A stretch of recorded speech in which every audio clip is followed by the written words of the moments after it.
Join me in the Pledge of Allegiance. Pledge allegiance to the flag of the United States of America and to the republic for which it stands, one nation, under God, indivisible, with liberty and justice for all. Thank you. Okay. Has everybody looked at the agenda? Is there any changes or notice of? Where's Kent Harden? I'm sorry, sir? Oh. What was that? I didn't catch that. Any changes or anything you know of for the No, agenda? No, sir. Okay. Do we have a motion? I'll make a motion. I'll second. All in favor? Aye. Motion carried. All right, then, has everybody looked at the minutes of the previous meeting, agreed or disagreed? Make the motion to approve the minutes. I'll second. All in favor? Aye. Minutes of the last meeting are approved. Okay, now we'll go to the conditional use permit 26-02, Target Logistics Management LLC Workforce Hub. And you'll be our hearing officer, Kent? I will, sir. Commissioners, what we have for you today is a request for a conditional use permit on behalf of Target Logistics Management LLC. They are seeking this conditional use permit to allow for the construction and operation of a workforce hub in connection with the data center that you previously addressed in conditional use permit 1601. This workforce hub would accommodate the housing needs of the workforce, and it would be in an agricultural resource development land use district. More particularly just east of the city of Evanston on the 1,000 acres, if you're familiar with that, I'm sure you are.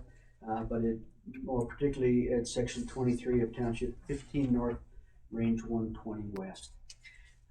This would provide a location for a workforce hub to provide housing and associated support for the personnel housing needs of the construction workers anticipated in connection with conditional use permit 2601. You do have a copy of the support letter from the property owner, in this case, which is Uinta County. It is anticipated that construction housing needs for the data center project could be in excess of 3,000, 3,500 beds. When the applicants get up here, they can certainly correct anything that I've said that is incorrect, but I'll just give you a brief overview or a brief introduction. Could be in excess of 3,000 beds. It would accommodate the housing needs for the construction crews, which would include dining, recreation, and all other amenities. Included within the scope of the plan are vehicle parking, accommodations for RV parking, stormwater control, security fencing, maintenance, laundry facilities, offices, kitchens, dining facilities, supply logistics, solid waste management, among others. Water and sewer service to the area would be provided by the city of Evanston. There needs to be an MOU of some other instrument outlining that agreement between the applicant and the city.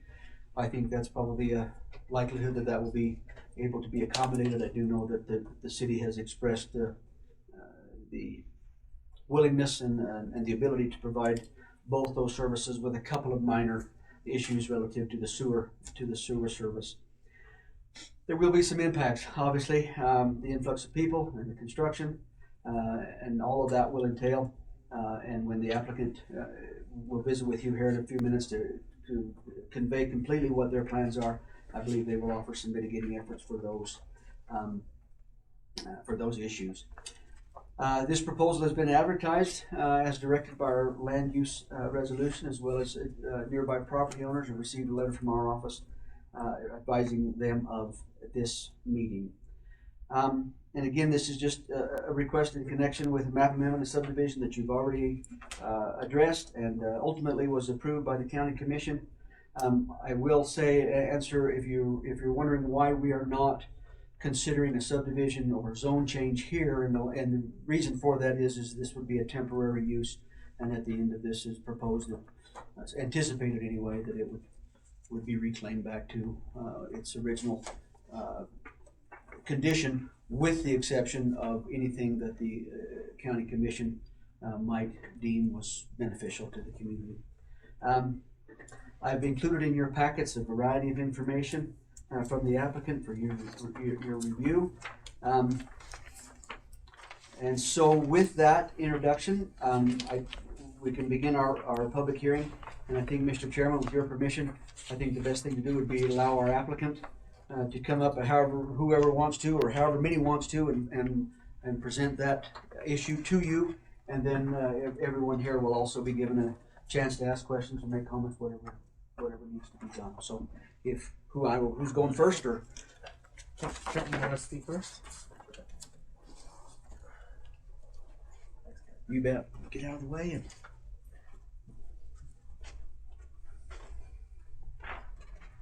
So thank you, commissioners and our partners at Target Hospitality. Most of you know me. My name is Trent Thornock. I'm the founder of Prometheus Hyperscale and the founder of the project that requires this workforce hub. Most of you either know me or my family. We've been around the neighborhood for over 150 years. And as a reminder, we're the developer of a proposed 1.25 gigawatt data center campus on some of my family's land about 6 miles east of Evanston. So I wanted to take just a couple of minutes before handing it over to the team at Target to give you some context on how we determined that a workforce hub was going to be essential to this project and why Target Hospitality is the partner that we chose. So as Kent mentioned, a project of this scale requires significant construction workforce. And to be specific, we estimate over 3,000 workers at peak construction. Will take us approximately 18 months to get to that peak. We knew early on that how we house and support the workforce would have a direct impact on this community, and we're committed to ensuring that it's done right. We looked at other data center projects across the country, including the Stargate data center campus being built outside of Abilene, Texas. And that gave us a very clear picture of what happens when a project of this scale moves forward without a real workforce infrastructure plan. So there were 3 big issues that stood out. Number 1, the trades were driving hours each way to the job site. This is a major safety problem, and it compounds over time, resulting in reduced productivity, retention drops, and a suffering project. Number 2, the county and the project were scrambling, and the result was emergency approvals of trailer parks to absorb all the demand. Many of these were in flood zones. And number 3, there's a lack of organized staging of infrastructure for truck components. So for a data center build like the one that we have in mind, whether you're moving massive high-value equipment on tight logistics windows, there's a serious operational problem.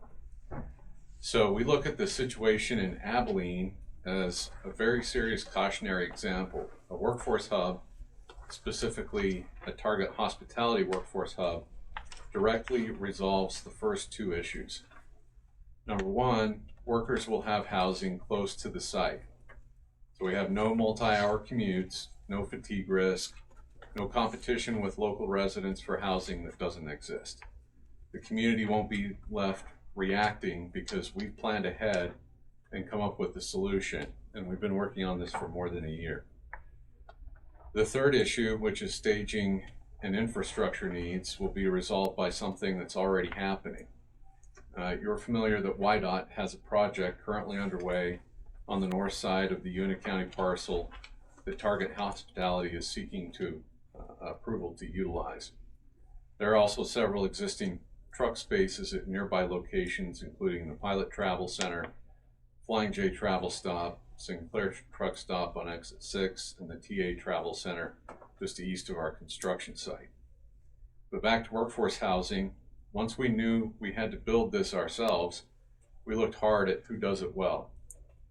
Not just operationally, but as community partners. And that's when we opened discussions with the planning office of the county.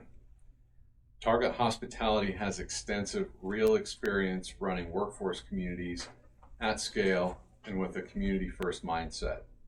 They understand they're both guests in this community and that this facility needs to be a good neighbor.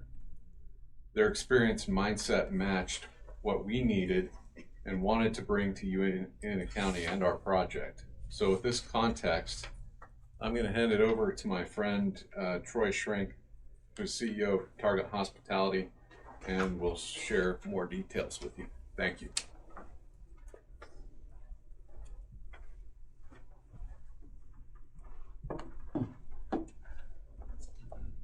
Thank you, Trenton. Thank you, commissioners, and good evening. Thanks for being here tonight. I appreciate the opportunity to visit with you. My name is Troy Shrink with Target Hospitality, Target Hyperscale. I appreciate the chance to walk you through what we are proposing, a place to house the people who will be building the Prometheus project, and then take whatever questions you might have. I'll keep it plain and straightforward. Who we are, what we want to build, how it runs, and why we think it's the right way to take care of this workforce and your community at the same time. Why we are here. As Trenton just framed out for you, we've partnered with Prometheus to house and care for the workforce building the data center east of town. I will share some inside baseball with you. We were highly selective, and we are highly selective on who we partner with across the United States. I think Trenton's example of the project in Texas that failed to participate in a workforce infrastructure project is a great example.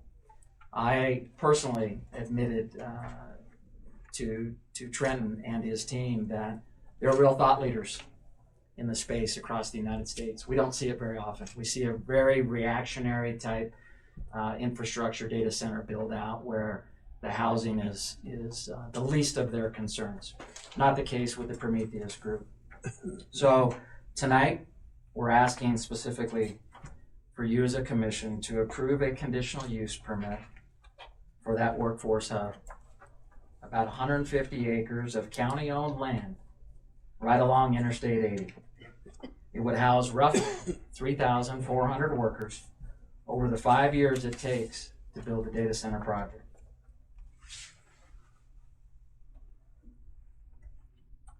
This aerial shows you the land that was not picked at random. In fact, it came out of earlier conversations between Prometheus and the county about where a hub like this fits best. Something that parties actually put into writing in a letter of intent last fall. It sits on the east end of town with direct access to Interstate 80, heading toward the job site, about 6 to 8 miles to the east of Evanston. Well, that keeps the workforce clear of Evanston's day-to-day traffic, and that's important. When you look at the project site, being right on the interstate does matter. It keeps the workforce close to the project and out on the highway, not on your city streets. And it puts real distance between the hub and any neighborhood. I appreciated Trenton's comments about Target Hospitality and Target Hyperscale. Let me give you just a few more words on who we are, because I think it matters for a project of this size. Target Hyperscale is part of Target Hospitality, the largest provider of workforce accommodations in North America. We currently operate 29 workforce hubs and more than 18,000 beds daily. We have decades of experience in working with rural communities. In Winnemucca, Nevada, we built and currently operate one of the largest workforce hubs in the United States for a company called Lithium Americas in joint venture with General Motors. That's about a 2,000 bed workforce hub along Interstate 80 if you're heading east outside of that town. In Texas, we're currently building and operating multiple hubs for skilled trades who will build these data centers across the U.S., much like this one here in this area. And that'll be around 10,000 additional beds across that state that we're currently working on. So companies ask us to help because housing and feeding a workforce, well, it's not a perk. In fact, it's what keeps a project safe. It's what keeps a project secure. It's what keeps a project on schedule. And that's our whole business. So Prometheus and other companies can focus on theirs. We're proud of the work that we've done over the years and being able to scale the business across the United States. It's been a passion of ours for many, many years. I want you to notice, though, where we're helping communities today and customers right now. We're already operating here in Wyoming, in a small workforce hub in Wright, Wyoming, in the oil and gas sector. We've supported energy and natural resources, oil and gas in this area and in the Dakotas for many, many, many years. So Wyoming is not new to us. With that said, we continue to advance projects across your state and across Nevada, Utah, and Texas. The lessons that we have learned over the years from those hubs are built straight into what we're proposing here in Uinta County. We're not learning on the job, right? Those are all lessons learned for decades of experience by our team. I may be the spokesperson tonight, but I've got several thousand employees that we work with that are the lifeblood of the organization. Some of them are here tonight, and they're the real experts that take care of the workers every day, every night, and making sure that they're safe and secure, well-fed, well-rested, and fit for work every day. It's not me. And I'm pleased and humbled to be a part of that group, to call them colleagues. This is a look at the hub itself. It's an aerial top-down view. At full build-out, it will house about 3,400 workers built in phases that track the data center construction schedule. It's all-inclusive, full turnkey, dining, housekeeping, maintenance, transportation, security, and recreation, all on site under one operation. The part that matters to you and this community and the county, our guests don't lean on local hotels, restaurants, or services to get through their day. They'll definitely shop and spend money in town, and that's a good thing, but they're not going to swamp those businesses. There won't be a run on groceries. There's not going to be a run on bottled water. And there's not going to be a run on prices in real estate for hotels and houses and apartments. I get excited when we start to show people what we do. And for a lot of folks, it's new, and they've never seen anything like it. To be honest with you, I've been with a company going on 15 years, and I didn't know it existed until I joined. But when I look at the amenities, I'm proud of what we provide for the workers because it's important for them, for their morale and their productivity and their safety. When we hear people talk about workforce housing, they tend to picture something rough from decades ago. I've been in your town for more than a year trying to learn about your community and listen to the hesitations of folks. I hear a lot of reference to the 1980s. This is a workforce infrastructure, and I get it, the reference to the 1980s firsthand. They used to call them man camps, and I know it was rough. I wasn't here during that time, but I've seen plenty of man camps for sure. So when we look at this, we know this is the opposite, and I think you can tell by the pictures. Skilled tradespeople have choices about where they work. In a clean, comfortable, safe place to live is how Trenton and his team and others will attract and keep them. Private rooms with private bathrooms, comfortable amenities, fresh cooked meals, handcrafted meals by our chefs and our food service personnel. Fitness and recreation, Wi-Fi, laundry, and on-site support. A place that you can actually rest and recover after a long shift and be ready for the next workday. I've said it before, this isn't workforce housing of the 80s, it's workforce infrastructure. Well, providing amenities is one thing, but building it well really means that it can stand on its own when things go sideways.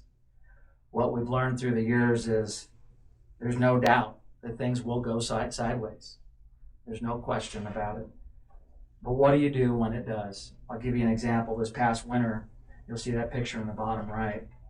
A storm hit Texas. It's nothing like a Wyoming storm. I grew up in the Pacific Northwest in Idaho, and we get big storms. But for Texas, when you get snow, it shuts down the entire state, about a skiff of it. And so it shut down the entire state, and every road around our facility, more than 1,000 workers were told to shelter in place, cut off from the outside. Operations never stopped. They had power, they had heat, they had food, they had water, they had medical support and staff on site the entire time because the hub was built for it. It was purpose built for backup power, fuel supply on demand and on hand, heat traced water lines, 5 days up to 7 days of food in reserve. When something goes wrong at the hub, it's built for it and it's part of the solution, not one more problem that you as a county have to manage.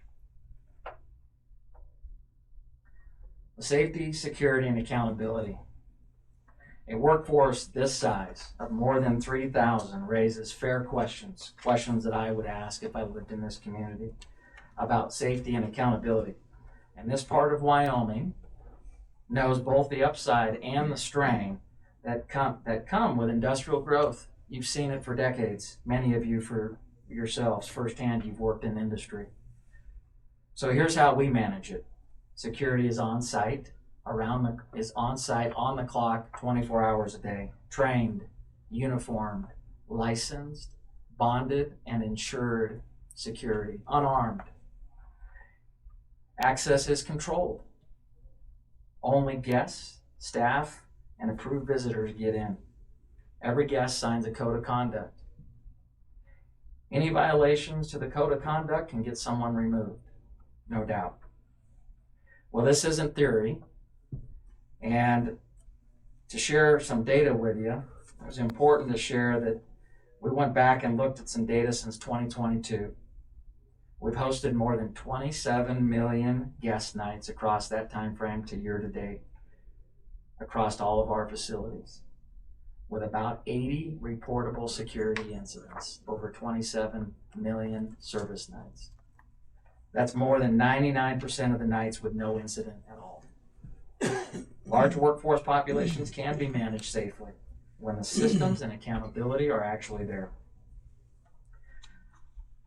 So since being asked to support this project, we've spent a significant amount of time getting to understand your community. I mentioned that. And our team has personally built relationships with your local EMS, your sheriff, fire department, your utilities engineering team, the emergency management, because they're going to be a part of our emergency preparedness and response planning. I'll share with you that we've taken the lead across several communities in the West and in Texas, where we've taken the lead on active shooting preparedness with local law enforcement to help them use our facilities to train for an active shooter incident. God forbid that would ever happen anywhere in the United States, but we had the facility and they provided the law enforcement, and we did those drills together. Those are opportunities that we see, whether it's fire response, law enforcement response, active shooter response, that we will be engaged with your county emergency services. The goal is simple. It's important that we take the load off of the county. We'll have an on-site medical facility.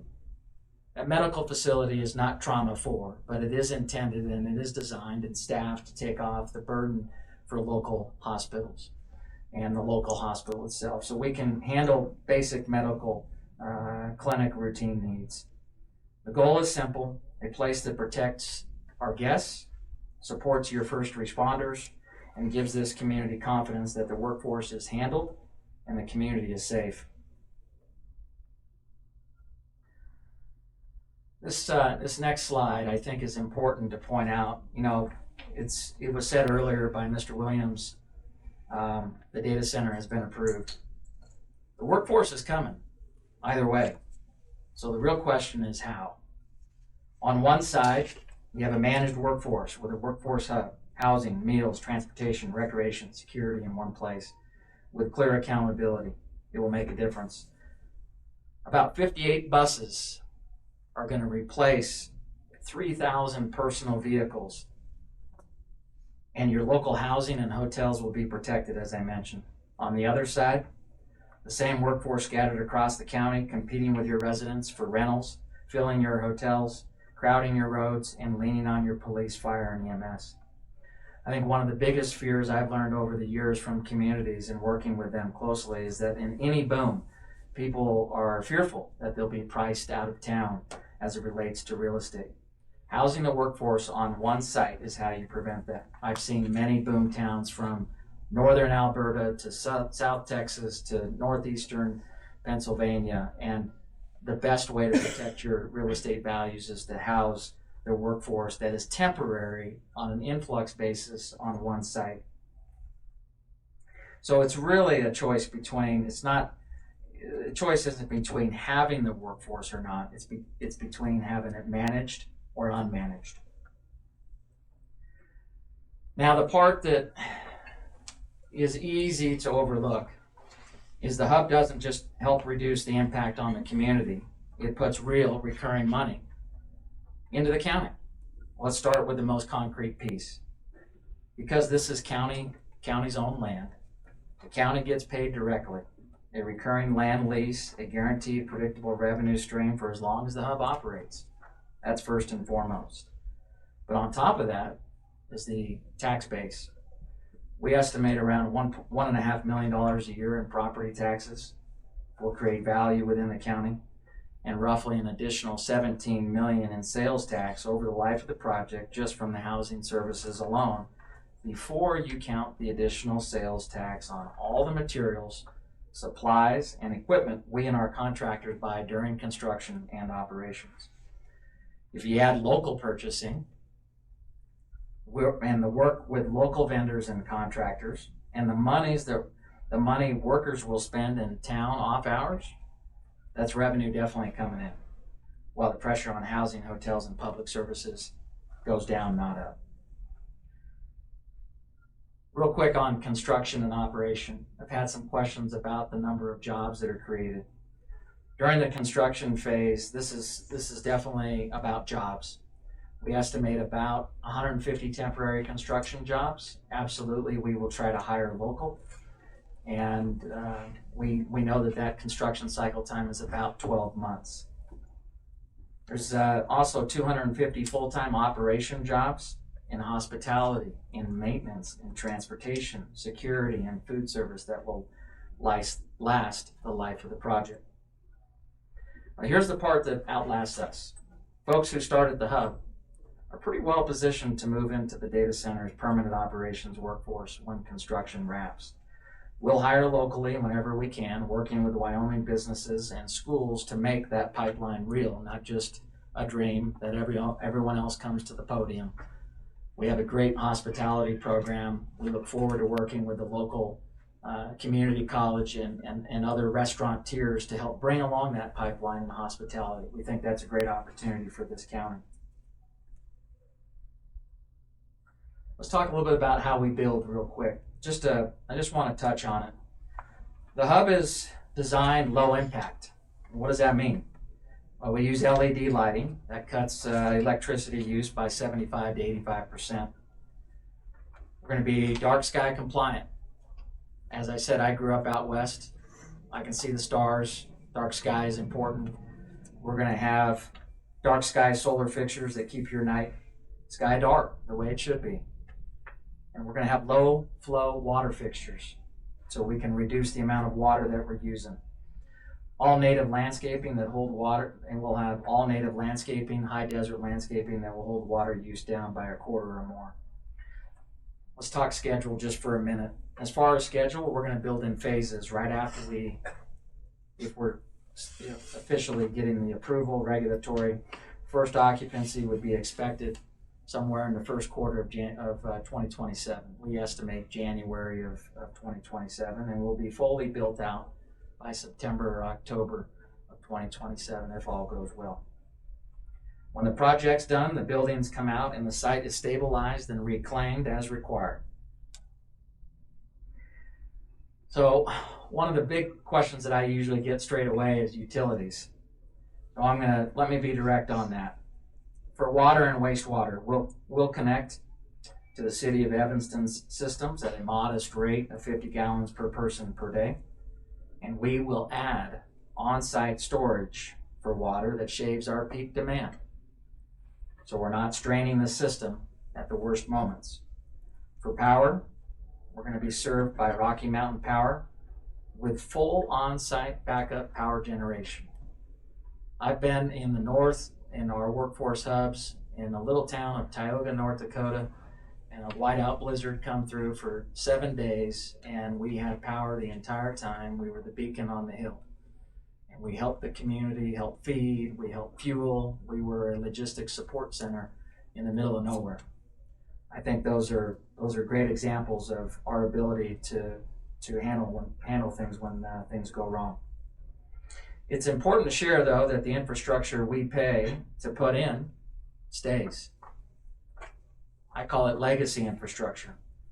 But about $1 million of upgrades to the city sewer system and another roughly $30 million in utility and site infrastructure on that land left to the county when we leave. The accommodations are temporary. These improvements for you as a county are permanent. So that's really the heart of it. Temporary use, lasting benefit. The housing units are removable, but the groundwork we lay, well, it's permanent and it sits on your land, which means it stays with the county at no cost. The improvements become a free public asset, and the county keeps a development-ready site. Roads, parking, water, sewer, power, lighting, and communications all left in place and ready for whatever comes next and however you decide to use that land. A served, shovel-ready parcel that the county can lease or sell with the upfront cost, without the upfront cost that it normally takes. When we talk about the community, in addition to that, I would just share, because it's your land, it's clear to us you're negotiating from strength on what stays. Beyond the infrastructure the county already keeps, some of what we build can remain too. At the town hall, I mentioned a sports facility, a sports and recreation facility, event or gathering spaces, 100 RV sites, and an on-site medical capacity. Where the community and the commissioners and our project tenant agree to it, certain assets definitely can be negotiated to stay for public use, funded by the tenant, not by your taxpayers. The point is simple. This project can leave behind more than infrastructure. It can leave behind assets your community uses for years. So, to the question in front of you, the hub is compatible with what's around it. Vacant and industrial land, no nearby homes. The nearest business sits across the interstate. And the hub is situated deep within a 1,000-acre parcel that buffers it on every side, placed deliberately to leave your trails untouched. We built in the mitigation you'd expect. Full perimeter fencing, 24/7 security access control, high desert landscaping, single-story buildings. The buildings in Winnemucca are 3-story. I don't particularly like that. That project owner wanted 3-story. I'm pleased that we will not ruin the skyline. It'll be a single-story facility, and the molding into the natural habitat in terms of the color plans and whatnot. A shuttle program that takes more than 3,000 vehicles off the road every day. We do not anticipate significant adverse impact on any of those uses around it. And our final site plan will meet every applicable development and performance standard as set forth in Chapter 5 of the Uinta County Land Use Resolution. Respectfully, we're not asking you to bend the rules. We're asking you to apply them to a use that fits. I'll close where I started. A project of this size to bring thousands of workers to Uinta County, that part's decided. What you get to decide is whether they're housed in a managed, accountable place or scattered across your towns. The hub protects your local housing, hotels, takes vehicles off the roads, and brings real security and oversight. It pays the county directly. It's going to broaden your tax base and leaves behind infrastructure and a development-ready site you'll use long after we're gone. It's temporary, but the benefit isn't. We think it's the right answer for the project and for this community, and we respectfully ask for your approval of the conditional use permit. I appreciate you, thank you, and I'm glad to take your questions. We may have some for you, that we might bring you back up. Is there someone else from your team that would like to speak? Not this time. Okay. Thanks.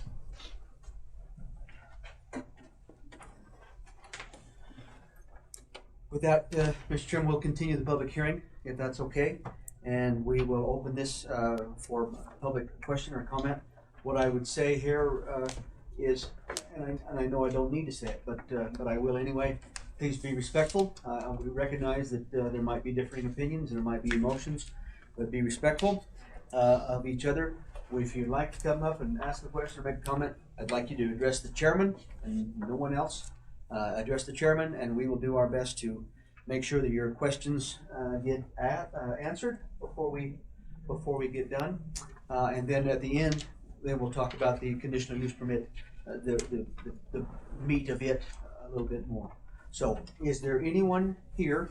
And if you do, if you would give us your name and your address, where you live, and again, speak to the chairman, and you're welcome to have whatever comment or question you might have. Or anybody would like to speak regarding this proposal? Go ahead. Come on up, sir. Either one of you wants to. I saw both your hands, so.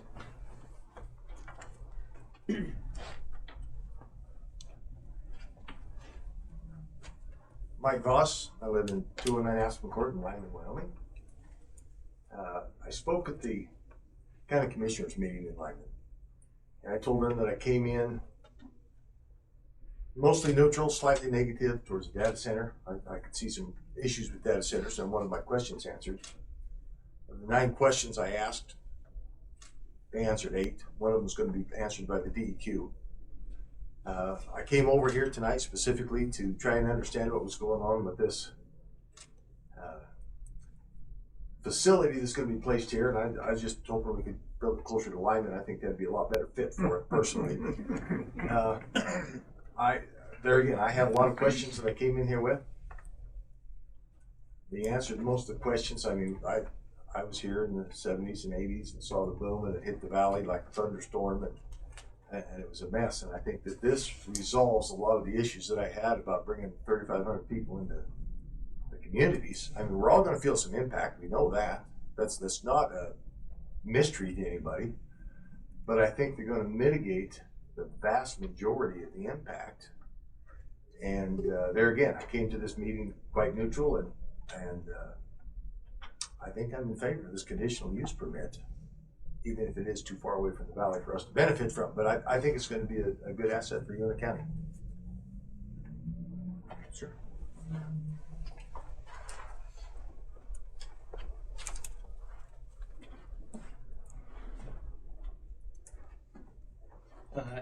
Good evening, Commission and Mr. Chairman. My name is Eric White. I'm from Lyman, Wyoming.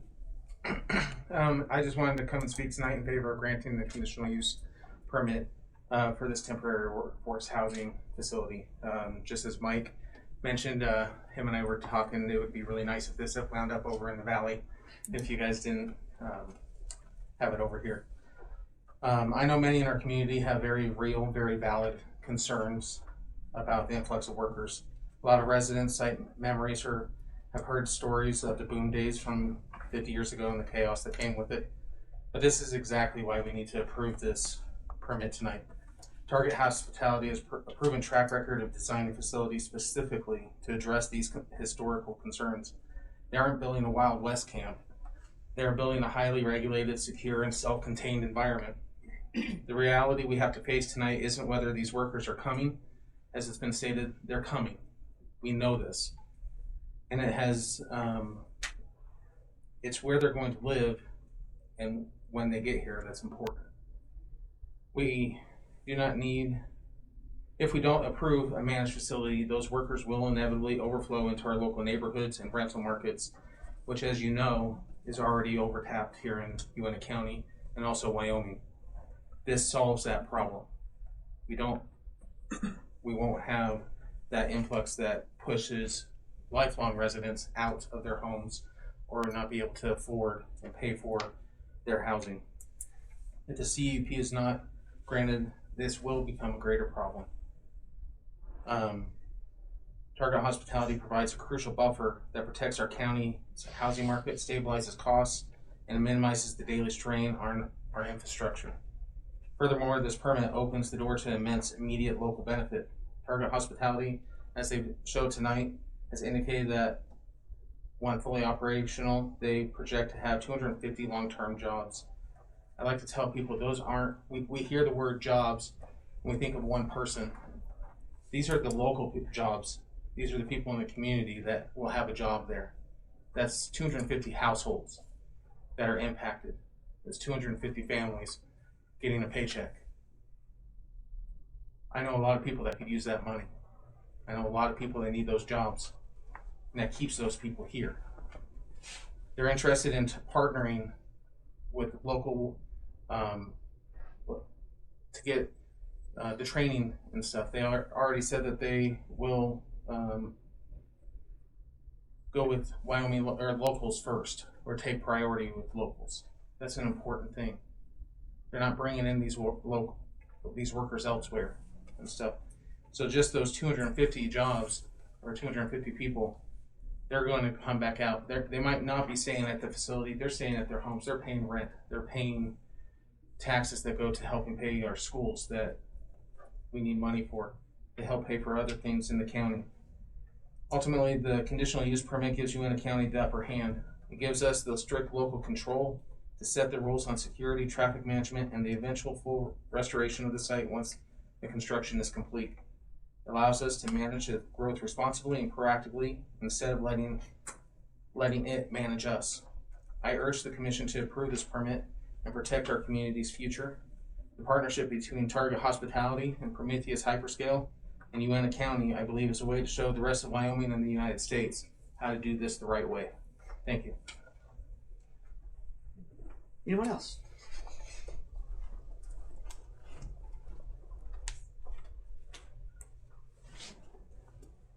Hi, my name is Marika Rossi. I live at 800 County Road 167 in Evanston.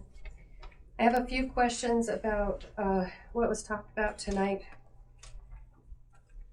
One is, it looks like the housing is meant for only single people. So does that mean that no children will be in this facility? We'll try to get that. Just go ahead and answer the question and we'll come back to it and try to get it. Oh, okay. I also wanted to know what the lease was. What is the county going to get in that lease, because that wasn't on the slide.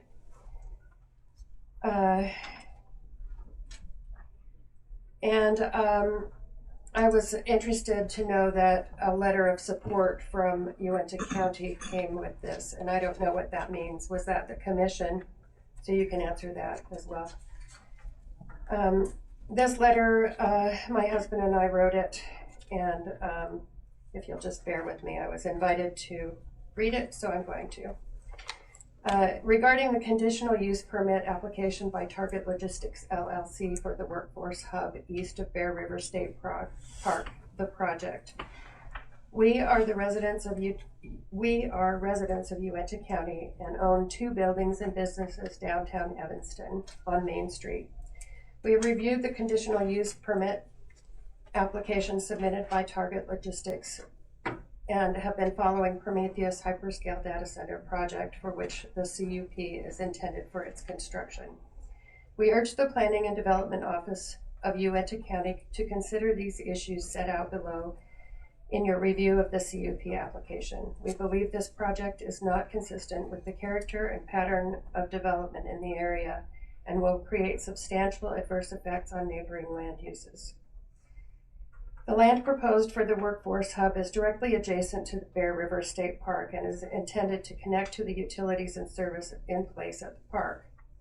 From the Wyoming State Parks website, Bear River State Park is a 324-acre day-use-only park. It is home to small herds of bison and elk, boasts several miles of both paved and packed gravel trails. The Bear River State Park Visitor Center hosts taxidermy displays that showcases Wyoming's impressive array of wildlife, as well as live native snakes. The Visitor Center provides travelers with state of Wyoming tourism information. The land surrounding the park is largely undeveloped, to the east, south, and south bounded by the north by Interstate 80, and to the west by the main east-west line of the Union Pacific Railroad, and land owned by the state of Wyoming. Connecting to the park is a 17-acre mountain bike trail system and walking path that leads into Evanston Bear River ponds. The Bear River runs through the Bear River State Park and along the walking path into Evanston. The workforce hub is proposed as a 127-acre fully fenced compound designed to house up to 4,000 non-permanent construction workers in an industrial-style development. It will have over 20 acres of temporary housing pads to accommodate 105 common housing units to house these 4,000 workers. It will also have 3,528 parking spaces and 143,000 square feet over 3 acres of common area comprised of dining, laundry, recreation center, and multi-use facilities. This will be the largest concentration of workers in the greater Evanston area and possibly in Uinta County.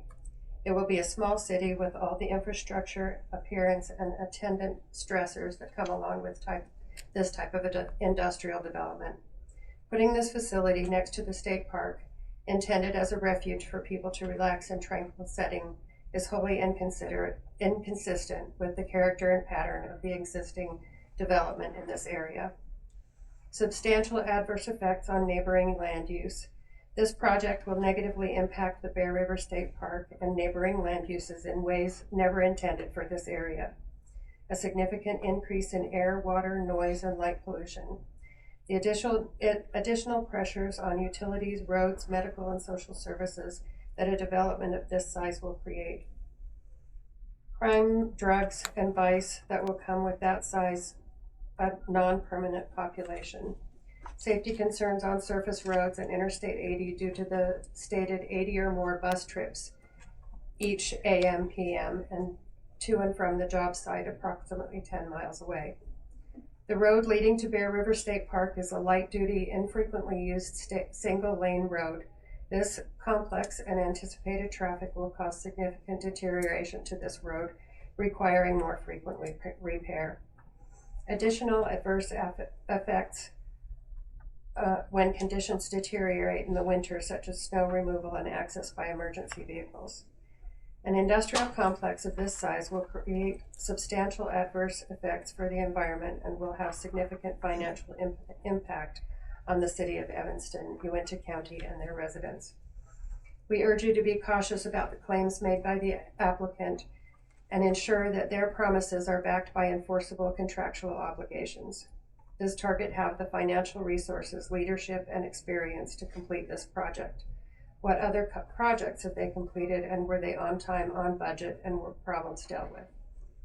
In 2024, the U.S. government terminated a contract with Target over operation of the South Texas Family Residential Center, Immigration Detention Center, which impacted Target's share price significantly, 31% decrease. Why did the U.S. government terminate this contract? Will those same issues impact this project? Target operates immigration detention centers in addition to workforce hubs for data centers and construction projects. The layout of the proposed workforce hub in Evanston is very similar to immigration detention centers or medium security prisons, especially with centralized common facilities and fenced perimeter. Will this project be considered for transition to a detention center or prison? What will happen when the first workforce hub is no longer needed? What will be left behind? What will the cost to Uinta County for the transition and post-use maintenance? Recommendations to mitigate such adverse effects. As your directive states on the Planning and Development page of Uinta County, Wyoming website. If the proposed use would create adverse effects on neighboring land uses, measures proposed to mitigate such effects shall be evaluated and must be implemented as a condition of the use. At a minimum, we urge you to evaluate these recommendations and implement them. An in-depth study of the direct and indirect environmental impact, air, light, noise pollution, groundwater contamination, waste disposal, and resource and financial impact of electricity and natural gas consumption of this project on neighboring landowners, residents of the city of Evanston and Uinta County. A thorough assessment by affected public services, police, sheriff, jail, courts, fire, medical, public works, social services, and utilities, and schools of the impact of this of a project this size projected by target on neighboring landowners, residents of the city of Evanston and Uinta County infrastructure, including quantifiable financial impacts and the additional service that would require, and full disclosure for each tax abatement, exemption, incentive, grant, loan, tax increment, financing arrangement, bond, or community benefit agreement entered into, applied for, or promised, or contemplated by any local, state, or federal governmental body in connection with this project. The granting or issuing body, the specific statutory authority relied upon for the grant, the financing mechanism and source of repayment, and whether any portion constitutes indebtedness of Uinta County or the city of Evanston in excess of current year taxes, such as a vote of the people is required under Article 16, Section 4 of the Wyoming Constitution. Disclosure of the per household and per ratepayer cost exposure of county residents, including whether the cost of any electrical grid upgrades, generation capacity, or other infrastructure required to serve this project would be borne by existing ratepayers and taxpayers. A bond, an enforceable contractual obligation by Target Hospitality, LLC, sufficient to ensure the promised project is complete and that the specified legacy assets are left at the location. A separate decommissioning and reclamation bond sufficient to cover end-of-life dismantling, site restoration, removal of the non-legacy assets, so that the cost of an abandoned, obsolete facility is not left to the county or its residents, and written assurances and enforceable restrictions prohibiting any future conversion of the workforce hub by Prometheus Hyperscale, Target Hospitality, or any successor or third-party operation to detention, correctional, or any other use unrelated to the workforce project. In our opinion, these adverse effects cannot be mitigated without considerable effort and cost, and this project will still be abhorrently inconsistent with the character and pattern of the development in the area. We urge you to fully evaluate these issues if necessary, conduct an independent survey of Uinta County residents to assess if a majority of support for the project is presented, and ensure that the safety and financial well-being of the residents of Uinta County are protected before issuing the conditional use permit requested by Target Hospitality for the proposed workforce hub east of the city of Evanston.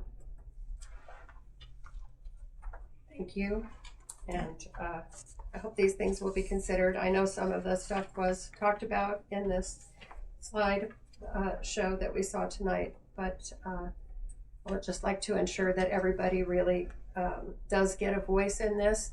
I have heard it said that the residents were told about this, and at the last meeting it sounded like everyone was in, but we had people come to us who said that they lived near the proposed site, or now the CUP given for the data center, and that they were not happy about it. So not everyone is happy about this situation.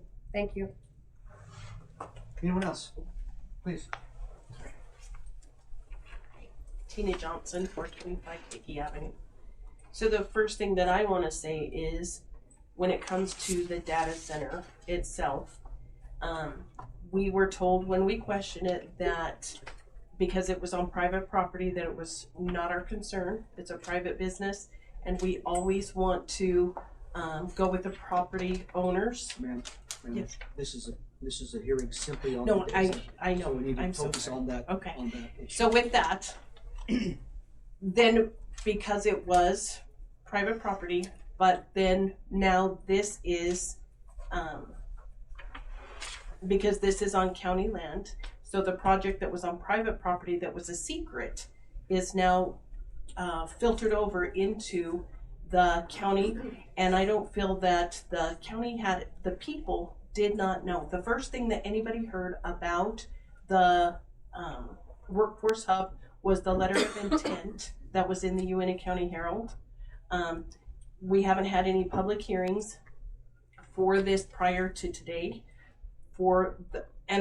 It was posted by the state park, is the only way that we even knew that there was a meeting. So I would ask that we postpone, that we ask the community. This changes the entire community. Everybody should have a vote. They put the casino in. There's not enough help even for the casino. There is not enough help. This will take people from Jody's. I mean, who are we going to hire for this workforce hub? Are they going to stay in the workforce hub? Are they going to be housed there? It's going to take away Jody's, Suds Brothers. We're struggling to find employees now. So I ask that we consider these things before we approve the project. That's what I have to say about that. Thank you. Anyone else? Ms. Jennifer, please. Then come back to you. Sure.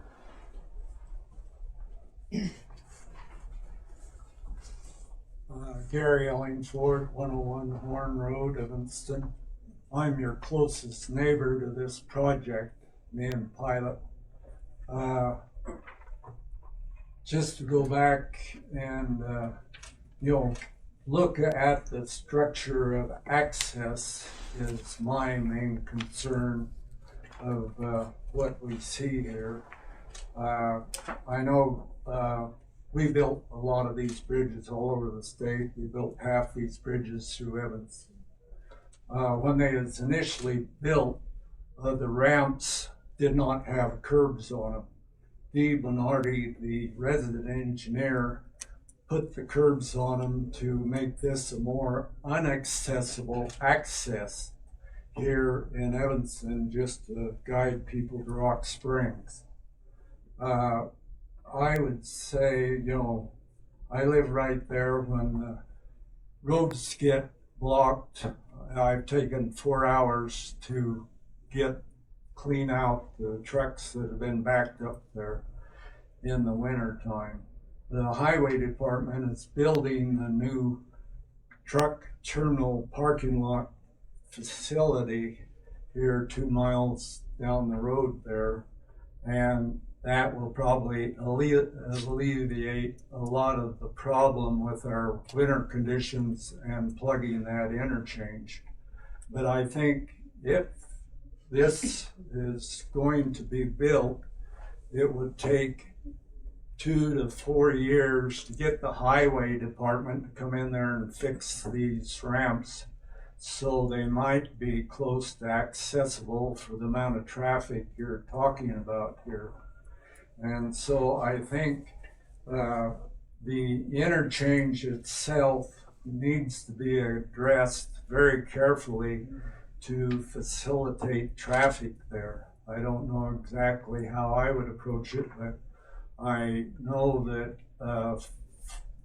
double 4-lane ramps would be needed, and the bottom where it was available to put that a 4-lane road each way to accommodate slow traffic and faster traffic. So I think your engineers in department, or the engineers, or the state of Wyoming, needs to be addressed first to see what might be done with that interchange to make it serviceable with this amount of traffic. From what I heard earlier, most of it, I assume the traffic would be bused, which would help, not having the individual cars and having more people in less automobiles. So I think that would, be quite beneficial. But I think you also ought to consider traffic lights there to handle it so you don't have a half-hour wait while a string of traffic gets through. So I think that needs to be addressed quite carefully and started on immediately because of the length of time it takes the highway department to get anything done. So, I mixed emotions about it. You like to live in Wyoming all by yourself. You also like income, and I think with the tax base, which would be quite beneficial to the county, and there's a lot of good sides to it. There's, bad sides that I think this beats a prison quite immensely in my estimation. So I think I would sooner see this project than a prison sitting out there. Thank you.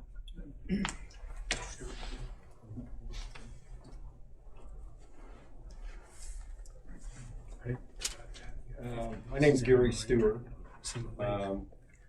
Personal residence at 122 Grandview, but I spend almost all my time at 1005 East Service Road, which is directly across from the proposed man camp. And we're against having the man camp in that location. We're not against the data center, we're not against the man camp, but in that location, dead set against it because of its proximity to the state park and then the other land uses. And I don't know why, to tell you the truth, and understand how it possibly happened because Uinta County owned the property, why it isn't being built up by where the data center is being built. You have right now in the state of Wyoming, and if you read Cowboy State Daily, Cheyenne is just basically they've scrapped a 5,600 person man camp. It was proposed, the residents are against it, and they are light years ahead of what this project is. Microsoft, Meta, Tallgrass have all either built or it's under construction. They're talking about annexing another 3,500 acres, and they're not using a man camp. And I've got a problem with 3,200 person man camp that increases the population of Evanston by 30%. You also just drive up the road to Kimmer, TerraPower, and Bechtel said no man camp, no man camp, no man camp, and now all of a sudden man camp. And possibly there's some other options. Southwest Wyoming has a lot of experience with man camps. Exxon built a 7,000 person. Chevron and Amoco, just 10 miles outside of town here, built a 4,000 person man camp. Can't understand why that couldn't be used rather than putting it right next to the freeway. Other than that, I've got some concerns about notices to the general public. I don't think there's sufficient notice because I've talked to very few people in the city that are actually for this, and they just don't know what's going on. I've got an issue right now, and I contacted the Industrial Siting Commission this morning because these guys are just a layer of Prometheus. I know they've applied for the permit, but they do not have a qualified exemption from submitting a permit with the Industrial Siting Commission. To me, that's a big deal. That's a huge deal. I know they just submitted it today.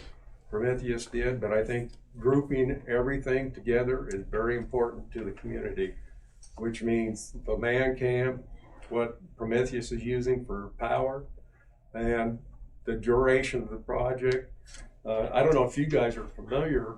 We're very familiar with data centers because we've done some work for them. But this size data center, right now, you can pick your favorite AI platform, whether it's Google or OpenAI. This project right now is going between $50 and $75 billion.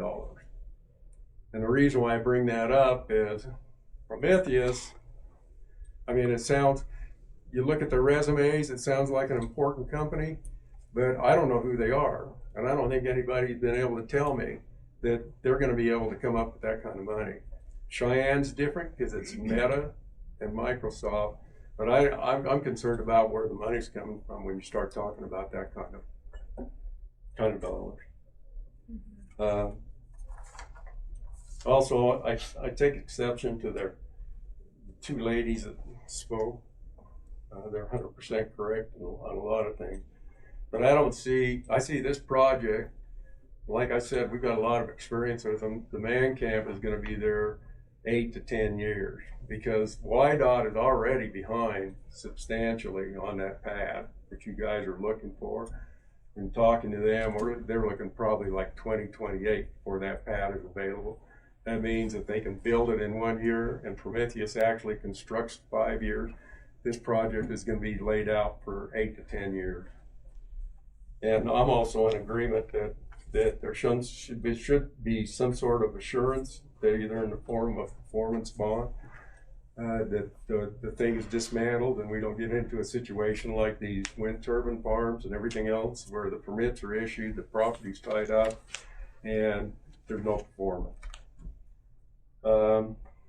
Something, and a lady, I forget which one, it'd be interesting to see what the terms of the agreement they're talking to between Uinta County, what the monthly lease amount is, and what the terms of it are in the documentation. Thank you. Jim Johnson, 425 Hickey. I was going to bring up I'd be interested to see as well what the terms are and whether or not it's market rate on our county property. The other thing I'd like to know is if there's any kind of impact fees that this project's going to have to pay to the city and the county. I get it, it's a fenced in area, but those people have 3,000 cars. They get off work at 5, they're gonna come into town. They get bused to the site, that's great. They're gonna, what percent, 25%, so you got 1,000 people or whatever that get off at 5 o'clock, they're in the community, they're driving around, and that is an impact on the city, the streets, the police department, and stuff like that. So nothing has ever been said about what kind of impact fees that are going to be charged or associated with this use permit. So that's all I have.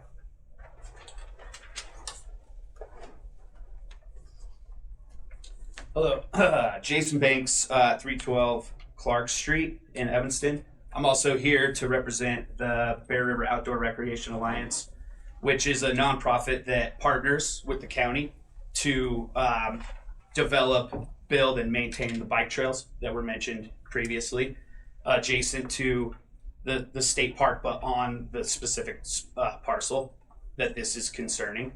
I came here to the work session and met with Target Hospitality, Gareth, Ryan, and I believe Troy was on the call. And they had good conversations regarding what our concern is, which is the trail itself. We've had an MOU with the county since 2013. We've built those trails since 2013. We have 17 miles of multi-use single track trail, which is hiking and biking. It seems toward the plans and what these guys have shared with me and were willing to talk to me about is that those trails will not be affected as far as physically and in the zone of where the trails are. But we just wanted to make a public comment that we want to be involved in the process and make sure there's considerations for that existing trail system. A lot of the folks have spoken about utilizing those trails out there, trying to preserve them.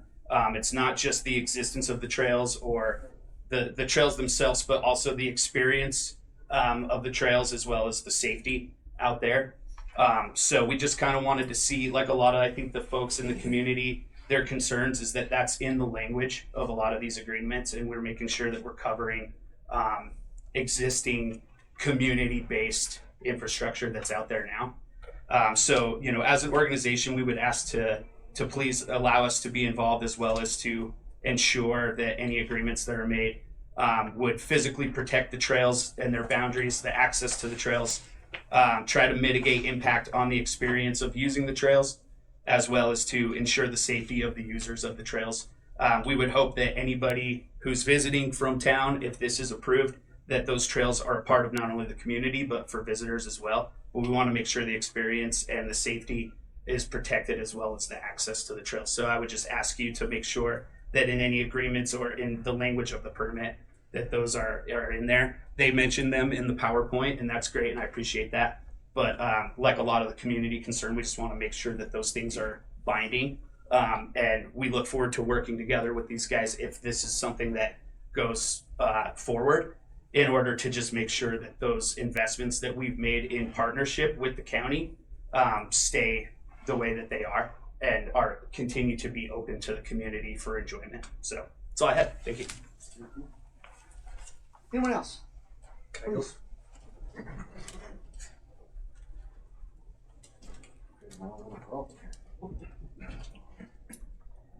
Jared Houghton, 234 Medicine Butte, Unit B. I actually had two questions come up throughout this presentation. If this is an important part of the building of the data center, why wasn't this proposed before the data center? It's a little odd that it comes after the data center and we're being told now, hey, data center's coming. Whether we do this or not, you're gonna have to deal with it. And I'm not implying anything nefarious. I'm just saying if that's the case, this should have been the first thing. The second thing is during the town hall, issues? No. Okay. During the town hall, it was brought up that there was going to actually be a requirement or a goal of hiring 60% of one gender, which means 40% of another gender. And during the conversation, it was said that the priority is going to be hiring local. Now, if you have more of the less preferred gender and or less of the preferred gender and more of the the non-preferred gender, is that going to affect how hiring is going to be done and the prioritization of the locals? Those are the only questions I have. Thank you. Anyone else? Please.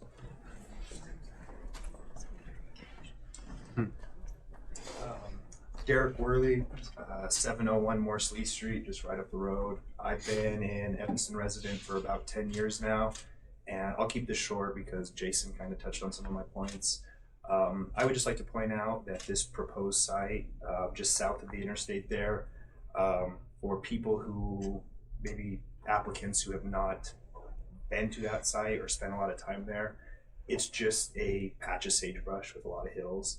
But I want to point out that sagebrush is extremely important to a lot of people in this community, and with the biking, the recreation, the hiking. I just ask if this application is approved, if there can be assurances regarding safety, as Jason had mentioned, just in terms of the amount of people going out there to have an evening walk, run the dogs, go on a bike ride. Just echoing how many miles of trail are there that go back there. I heard in the presentation about a security force, 24/7 surveillance, perimeter fence. That all sounds fantastic. I just know a lot of residents have a lot of hesitancy for safety going out there with upwards of 3,000 people. I'm an 8th grade school teacher here in town. I have 14-year-old students who go out there on their own, biking all across. And I just know that their parents would like to have some assurances that when they are miles and miles deep on those trails, that there are just safety means in place to keep this potentially group of 3,000 people who might not have ties to our community, keeping them separate from our people exploring, sorry, I'm getting tripped up in my words, people recreating out on those trails. So if this is approved, I would just feel comfort in hearing those assurances in terms of security, safety, things like that. Thank you. Anyone else?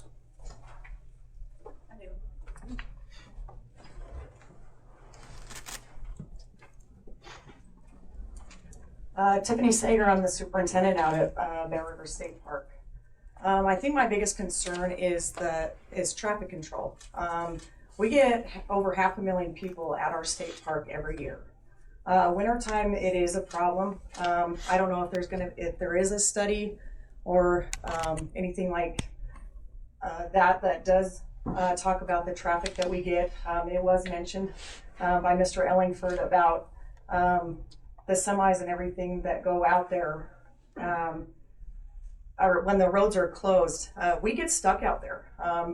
We have traffic. There is so much traffic underneath that interstate that's there. We have the police on one side. I have a person that does a little bit of law enforcement at the park that he comes and does traffic control to try to get the trucks to move out of there. We've had people stuck there. I've had employees that cannot make it to work because of the traffic that's out there during the wintertime.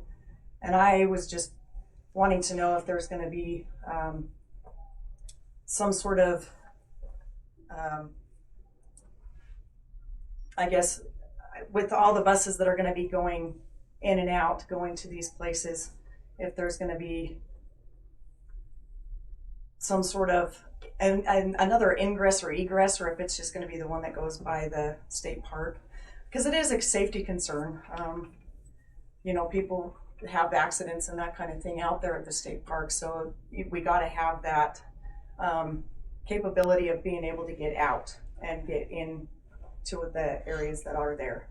So that's kind of a consideration if there's going to be plowing and that kind of thing, is if it's going to be by Target or if it's going to be somebody else. County, right now we're doing the plowing and the road maintenance out there so that semis can park on that road so that it's not so congested. And they keep coming, they don't stop. Utah doesn't shut the roads down at all, and because we are on the very east end, they just keep coming and they don't stop coming in, and they want to be at that end of the road so that they can get down the road. So if there was more of a study, maybe before it happens, I'm not for it either way, for or against it. I would just like it to be more accessible for everybody, so they can get into and out of the park when necessary. And we do like our people to be able to come out and visit. Like I said, we get over 500,000 people to the park every year. So just a consideration. New roads, I don't know, something just to help out. So that's all I have. Thank you. Anyone else? Please.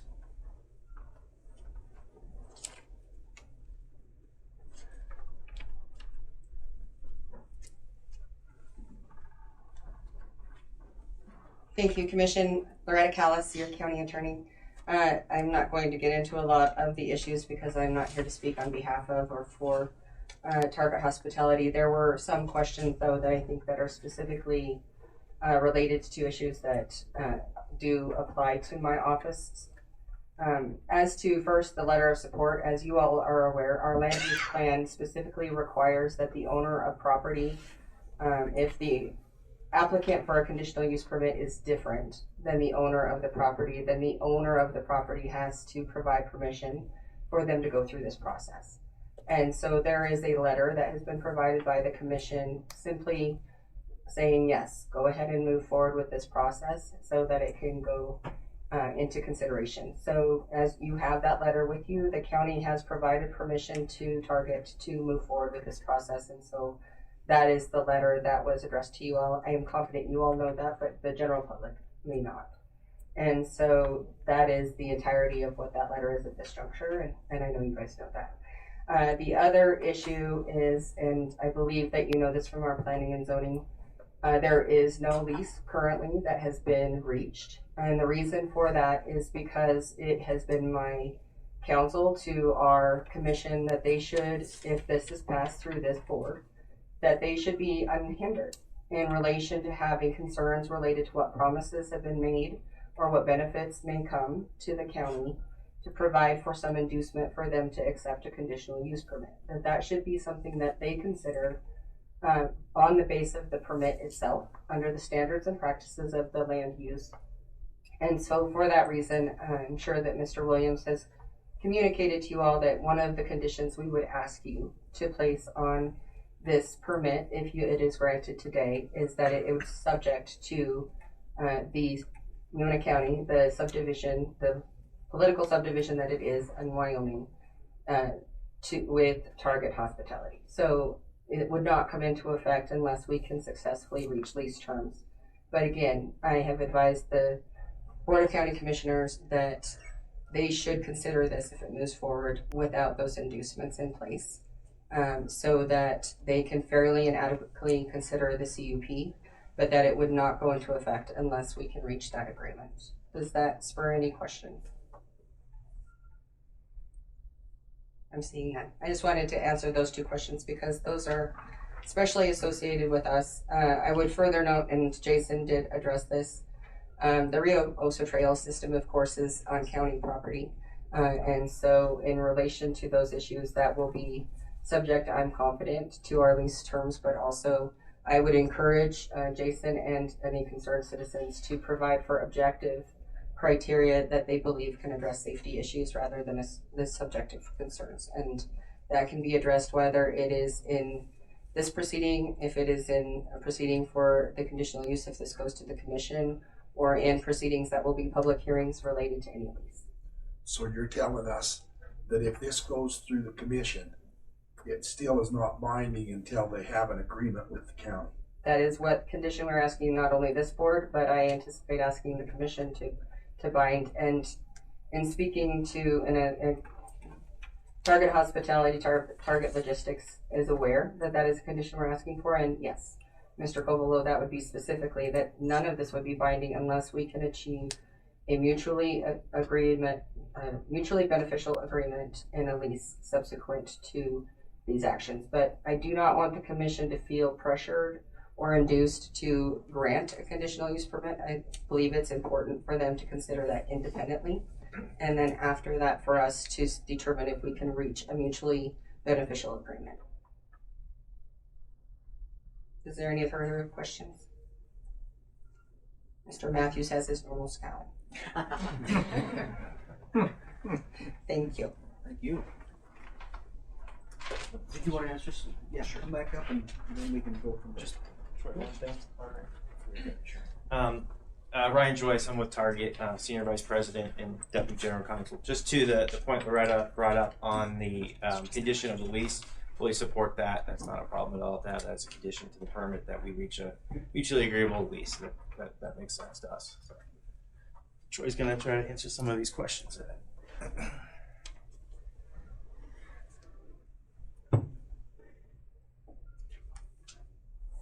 Those for me. Well, there's a lot to unpack. I'm going to try and work backwards. Mr. Derrick, I believe. Yes. Regarding safety of the site. I will also talk about some of the conditions that we can set forth to quantify some of the safety. I want to talk a little bit about the workforce itself and the workforce composition. And I appreciate the fact that you're an 8th grade teacher, and safety and security is paramount to everyone in the community, including my staff as well. The skilled labor and the workforce composition, some of it will be local for the data center. We are working closely with the potential general contractor and trying to get an understanding of what that workforce looks like. Very different than boom cycles of past, where if you could fog a mirror, you could get a job in oil and gas. I know that because I've been a part of it. In data center builds and the infrastructure build out, power generation, it requires a significant amount of skilled labor, journeyman electricians, pipe fitters, HVAC. These folks, women and men, will come from all over the country if they cannot source those locally in Wyoming or Utah or Colorado.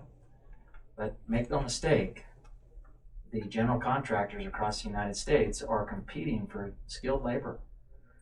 And with that said, These are hardworking folks, women and men, that are wanting to put their skill and their craft to work. They will live in the workforce hub. I think it was Mr. Stewart that said it best. He has a lot of experience with quote-unquote man camps. And again, it's not a matter if the workforce is coming. Do you want to have it unmanaged or do you want to have it managed? And I appreciated his comments that he supports that it be managed.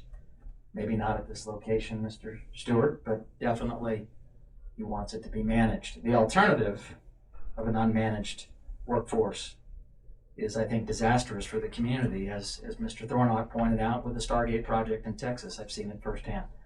So, Mr. Derrick, I'm not addressing your concerns directly, but I will tell you that the single track trails and the trail system is important to our company. It's important to the guests of the Workforce Hub. We too will have a trail system around, a single track trail around the Workforce Hub for exercise. We hope that all of the skilled labor, women and men, actually participate in the trail system and enjoy that. I'll take it a step further. I don't want to quantify it, but I've shared with Mr. Wilson and others, Jason, that we would like to enhance the trail system. There's been some desire to take the road to nowhere into a road to somewhere. It's my learnings over the past year that there have been a lot of attempts to create some type of opportunity for the road to nowhere. You've committed, you've spent the money. Is it a biking event? Is it, I don't know, is it fairgrounds? Is it rodeo? That's up to you to decide.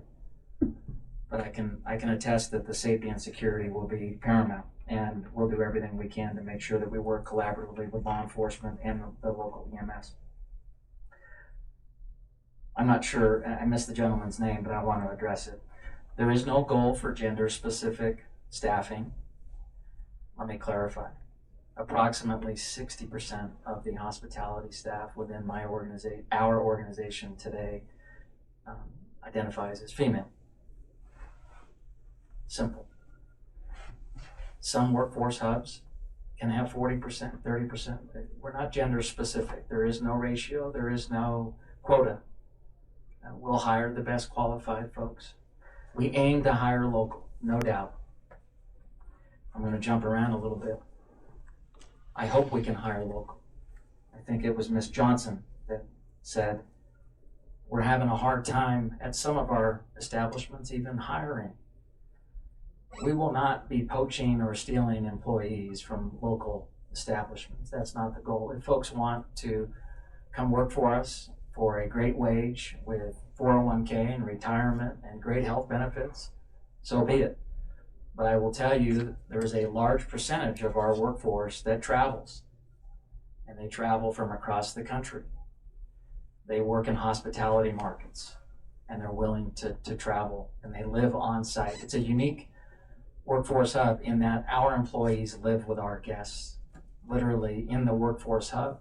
They work 6 weeks straight, and they work 12-hour days. It's hard work, and they do that because they have the opportunity to provide for their family. So we will absolutely try and hire local, no question. I will tell you it's challenging in rural environments where the workforce is almost gainfully employed already.